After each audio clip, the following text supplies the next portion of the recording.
सोने का फ्रॉक और चांदी का सैंडल।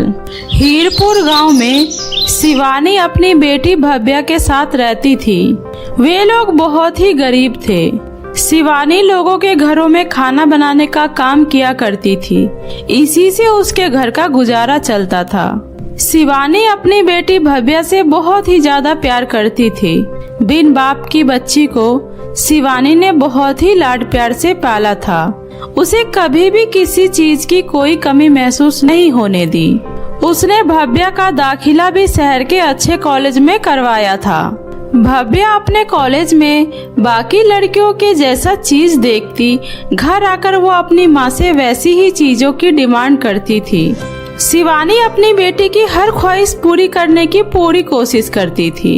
एक दिन भव्या कॉलेज से घर आते ही अपनी माँ से बोलती है, माँ, मेरे कॉलेज की सारी लड़कियाँ पिकनिक पर शिमला जा रही है। मुझे भी पिकनिक पे जाना है। पिकनिक जाने के लिए मुझे 500 रुपए चाहिए माँ। शिवानी की साड़ी फटी हुई थी। वो अपनी नई साड़ी खरीदने के लिए पैसे जोड़ रही थी। उसके पास सिर्फ 500 रुपए ही थे, लेकिन वो अपनी बेटी की इस खुशी के लिए वो सारे पैसे उसे दे देती है। भव्या खुशी खुशी उन पैसों को लेकर शिमला अपने पिकनिक टूर पर चली जाती है। कुछ दिनों बाद उसके कॉलेज की फेयरवेल पार्टी आती है। पार्टी में भव्या की सारी सहेलियां उसका खूब मजाक उड़ाती है, क्योंकि भव्या ने ना तो अच्छे कपड़े पहने थे, ना ही अच्छी सैंडल। अरे भव्या, कम से कम आज तो नहा धोकर कॉलेज आ जाती। सोकर उठकर सीधा यहीं आ गई है क्या? या फिर आज तेरी वो गरीब माँ ने तुझे कपड़े नहीं दिलाए? एक एक करके भव्या के सभी दोस्तों ने भव्या का खूब मजाक उड़ाया। भव्या गुस्से से घर आकर अपनी माँ से कहती है, माँ, मुझे भी रागिनी की तरह नए नए फ्रॉक और सैंडल चाहिए। माँ, 2 दिन बाद मेरी दोस्त चंचल की शादी है। मैं चाहती हूँ कि इस शादी में मैं सबसे सुंदर लगूं। देखना, आसिमा की शादी में सब मेरी ही तारीफ करेंगे। माँ, मैं चंचल की शादी में सबसे सुंदर दिखना चाहती हूँ।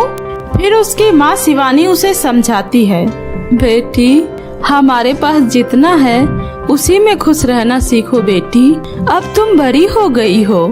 दूसरों की चीजें देखकर इच्छाएं करना बंद करो। हम उनकी तरह नहीं हो सकते बेटी। लेकिन माँ, मेरे पास खुश रहने के लिए आखिर है ही क्या? ये टूटा फूटा छोटा सा घर, इसमें मैं खुश रहूं? या फिर पुराने फटे हुए फ्रॉक, इसमें खुश रहूं?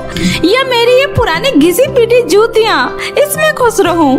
भव्या गुस्से से नाराज होकर बैठ जाती है। शिवानी के पास इतने पैसे नहीं होते हैं जिससे वो अपनी बेटी को नए फ्रॉक और नए सैंडल दिला सके। फिर वो अपनी बेटी के पास जाकर बोलती है, बेटा, मेरे पास तो भी पैसे नहीं हैं। कुछ दिन रुक जाओ, मैं तुम्हें तुम्हारी पसंद के फ्रॉक और सैंडल दिला दूंगी। लेकिन भव्या नहीं मानती है। वो अभी भी अपनी माँ से नाराज थी। फिर शिवानी अपनी बेटी भव्या को उसकी पुरानी दोस्त श्रुति के पास जाने को बोलती है, बेटा, तुम अपनी पुरानी दोस्त श्रुति के पास जाकर उससे मदद मांगो। वो तुम्हारी मदद जरूर करेगी। श्रुति शिवानी की पुरानी मालकिन की बेटी थी। शिवानी जब श्रुति के घर खाना बनाने जाया करती थी, तब वो अपने साथ कई बार भव्या को भी अपने साथ काम पर ले जाया करती थी। जिस बीच भव्या और श्रुति की बहुत ही अच्छी दोस्ती